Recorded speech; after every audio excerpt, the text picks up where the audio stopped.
आता लोकशाहीच्या मदतीमध्ये नाही तर आपण कशा प्रकारे जिंकू शकतो अशा प्रकारची स्ट्रॅटेजी करून ह्या निवडणुका घेतल्या जातात असा आमचा आरोप आहे। यावर शिक्कामोर्तब होईल।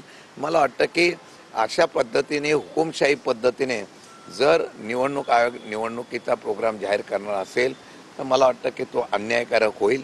आज मला सांगावंसं वाटतं आम्हीच फक्त बोलतो असं नाही आहे तर सत्तेमधले मित्रपक्षसुद्धा आरोप करतात, विशेषतः सत्तेमधले मंत्रीसुद्धा म्हणत आहेत की अमुक अमुक ठिकाणी अशा प्रकारची इतकी दुबार नावं आहे, त्याला जातीय रंग प्रत्येक ठिकाणी देण्याची त्यांना सवय आहे त्या पक्षाला। परंतु त्यांनी एक अर्थी मान्य केलेलं आहे की अशा प्रकारच्या नावं नोंदणी झालेल्या आहेत। मग आमचं तेच म्हणणं आहे की तुम्ही आता जर तुम्ही स्वतः म्हणत असाल तर सदोष यादी व्हावी, दुबार नावं जी आहेत ती रद्द व्हावी आणि निकोप पद्धतीने निवडणूक व्हावी अशा प्रकारची आमची अपेक्षा आहे। तसं जर झालं नाही तर मला वाटतं की पुढे त्याच्या बाबतीमध्ये निश्चितपणाने धोरण आम्हाला ठरवावं लागेल। मतदार यादीचा देखील प्रश्न आहे। हिंदू मुस्लिम अशा पद्धतीचं एक चित्र निर्माण आता केलं जात आहे। त्याकडे तुम्ही कसं बघताय? आता भाजपही म्हणते की बोगस मतदार आहेत किंवा तसं यादीमध्ये मात्र त्याला रंग हा हिंदू मुस्लिम देण्यात आला। आता कुठला रंग, आता कुठल्या ठिकाणी ते हिंदू मुस्लिम अशा प्रकारचा जातीय रंग देतील।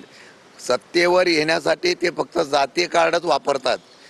शेतकरी विकास कामं हे सगळं बाजूला ठेवून आता फक्त प्रत्येक ठिकाणी, आता मला आश्चर्य वाटतं म्हणजे मतदार यादीमध्ये सुद्धा आता धर्म शोधायला लागले असतील, ते सर्वात दुर्दैव आहे। पण एक बरं आहे की त्यांनी एक कबूल केलेलं आहे की मतदार यादीमध्ये दुबार नावं आहेत, याचा अर्थ ते सुद्धा मान्य करतायत। आमचं तेच म्हणणं आहे, आम्ही फक्त धर्माला नाव दिलेलं नाही, आमचं म्हणणं आहे की सर्व मतदार यादीमधले जेवढे दुबार नाव आहेत तेवढी रद्द करा अशी आमची मागणी आहे। मतदार यादीचा देखील प्रश्न आहे। मतदार यादी घाईघाईत जाहीर जर केली तर न्यायालय देखील त्याच्यामध्ये काही हस्तक्षेप करू शकतात असं न्यायालयाने काल स्पष्ट सांगितलेलं आहे। कसं या नाही, न्यायालयाच्या बाबतीमध्ये काही नियम निकष आहेत।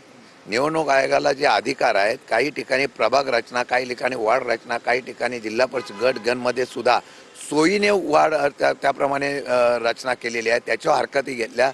न्यायालयाने त्याच्यामध्ये हस्तक्षेप करायला मान्य केलेलं नाही।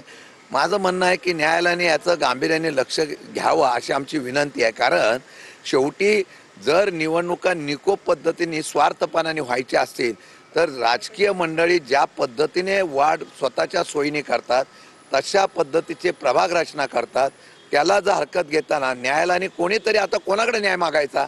यादीवर आम्ही न्याय मागायचा? सगळीकडे न्याय मागताना जर सांगत असेल निवडणूक अधिकाराचा जो अधिकार आहे तर मला वाटतं मग आम्ही न्याय कोणाकडे मागायचा? निवडणूक आयोग तर आहे जिथं आम्ही गेल्यानंतर सुद्धा काही बोलत नाही, फक्त मान ऐकून घेत आहे आणि निर्णय फक्त सत्तारूढ पक्ष सांगते तसं करते असा दायक आमचा आरोप आहे। खरं तर राज्य सरकार अनेक निर्णय घेत आहे पण नावालाच हे निर्णय घेतले जातात का असं एकंदरीत पाहायला मिळतंय। वंदे मातरम गीत हे सर्व शाळांमध्ये म्हटलं गेलं पाहिजे असा आदेश असताना त्या काही शाळांना हा आदेश पोचलाच नाहीये। शिक्षण अधिकारी असेल त्यांना फक्त हा प्रोग्राम जाहीर करायचा होता आणि आम्ही काहीतरी केलंय राज्य सरकारच्या वतीने किंवा त्या खात्याने असं त्यांना जाहीर करायचं होतं। कोणी खाली इम्प्लिमेंट करो न करो GR काढला आणि आम्ही अंमलबजावणी केलं हे सांगण्याचा फक्त प्रयत्न होता। दुर्दैव आहे की आता जर तुम्ही त्या प्रकारे जाहीर केलेला या प्रोग्राममध्ये जर काही शाळांना अजून तो GR पोचला नसेल तर मला वाटतं की हा फक्त एक इव्हेंट होता असं माझं म्हणणं आहे। विशेषतः उर्दू शाळांना हा पोचलेला नाहीये। उर्दू शाळांमध्ये वंदे मातरम म्हटलं गेलं नाहीये असं एकंदरीत त्यांना GR भेटला नसेल तर तो त्यांचा दोष नाही ना। त्यांना GR दिला नसेल तर त्यांचा दोष नाही। हा जो